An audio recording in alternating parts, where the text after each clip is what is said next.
एक साधु वर्षा के जल में प्रेम और मस्ती से भरे चले जा रहे थे कि उन्होंने एक मिठाई की दुकान को देखा, जहां एक कढ़ाई में गर्म दूध उबला जा रहा था तो मौसम के हिसाब से दूसरी कढ़ाई में गर्मा गर्म जलेबियां तैयार हो रही थीं। साधु कुछ क्षणों के लिए वहां रुक गया। शायद भूख का एहसास हो रहा था या मौसम का असर था। साधु हलवाई की भट्टी को बड़े गौर से देखने लगा। साधु कुछ खाना चाहता था, लेकिन साधु की जेब ही नहीं थी तो पैसे भला कहाँ से होते। साधु कुछ पल भट्टी से हाथ सेकने के बाद चला ही जाना चाहता था कि नेक दिल वाले हलवाई से रहा ना गया और उसने एक प्याला गरम दूध और कुछ जलेबियां साधु को दे दी। साधु ने गरम जलेबियां गरम दूध के साथ खाईं और फिर हाथों को ऊपर की ओर उठाकर हलवाई के लिए प्रार्थना की, फिर आगे चल दिया।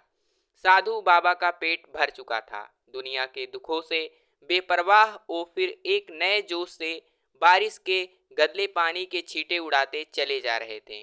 वह इस बात से बेखबर थे कि एक युवा नवविवाहित जोड़ा भी वर्षा के जल से बचता बचाता उसके पीछे चला आ रहा था। एक बार इस मस्त साधु ने बारिश के गंदे पानी में जोर से लात मारी। बारिश का पानी उड़ता हुआ सीधे पीछे आने वाली युवती के कपड़ों को भिगो गया। उस औरत के कीमती कपड़े कीचड़ से लथपथ हो गए। उसके युवा पति से यह बात बर्दाश्त नहीं हुई, इसीलिए वह आस्तीन चढ़ाकर आगे बढ़ा और साधु के कपड़ों को पकड़कर खींचकर कहने लगा, अंधा है, तुझको नजर नहीं आता? तेरी हरकत की वजह से मेरी पत्नी के कपड़े गीले हो गए और कीचड़ से भर गए। साधु हक्का बक्का सा खड़ा था, जबकि इस युवा को साधु का चुपचाप रहना नाखुश गुजर रहा था। महिला ने आगे बढ़कर युवा के हाथों से साधु को छुड़ाना भी चाहा, लेकिन युवा की आंखों से निकलती नफरत की चिंगारी देखकर वह भी पीछे खिसकने लगी। राह चलते राहगीर भी उदासीनता से यह सब दृश्य देख रहे थे, लेकिन युवा के गुस्से को देखकर किसी में इतनी हिम्मत नहीं हुई कि उसे रोक पाते। और आखिर जवानी के नशे में चूर इस युवक ने एक जोरदार थप्पड़ साधु के चेहरे पर जड़ दिया।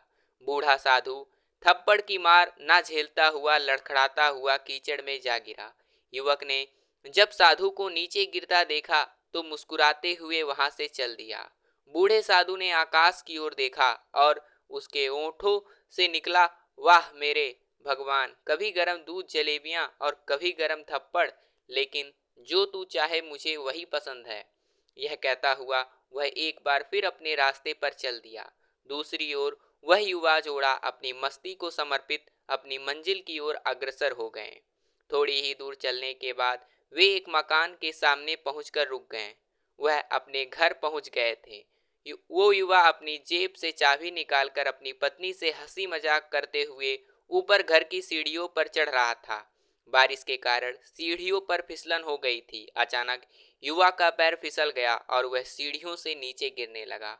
महिला बहुत जोर से शोर मचाकर लोगों का ध्यान अपने पति की ओर आकर्षित करने लगी, जिसकी वजह से काफी लोग तुरंत सहायता के लिए युवक की ओर लपक गए, लेकिन देर हो चुकी थी। युवक का सिर फट गया था और कुछ ही देर में ज्यादा खून बह जाने के कारण इस नौजवान युवक की मौत हो चुकी थी।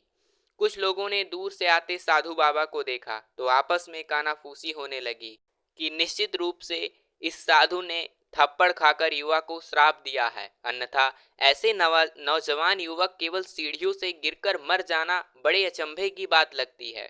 कुछ मनचले युवकों ने यह बात सुनकर साधु बाबा को घेर लिया। एक युवक कहने लगा कि आप कैसे भगवान के भक्त हो, जो केवल एक थप्पड़ के कारण युवा को श्राप दे बैठे। भगवान के भक्त में रोष व गुस्सा हरगिज नहीं होता। आप तो जरा सी असुविधा पर भी धैर्य न कर सके। साधु बाबा कहने लगे, भगवान की कसम, मैंने इस युवक को श्राप नहीं दिया। अगर आपने श्राप नहीं दिया तो ऐसे नौजवान युवा सीढ़ियों से गिरकर कैसे मर गया? तब साधु बाबा ने दर्शकों से एक अनोखा सवाल किया कि आप में से कोई इस सब घटना का चमसदीद गवाह मौजूद है? एक युवक ने आगे बढ़कर कहा, हाँ, मैं इस घटना का चमसदीद गवाह हूँ। साधु ने अगला सवाल किया, मेरे कदमों से जो कीचड़ उतरा था, क्या उसने युवा के कपड़ों को दागी किया था? युवा बोला, नहीं, लेकिन महिला के कपड़ों को जरूर खराब किए थे। साधु ने युवक की बाहों को थामते हुए पूछा, फिर युवक ने मुझे क्यों मारा?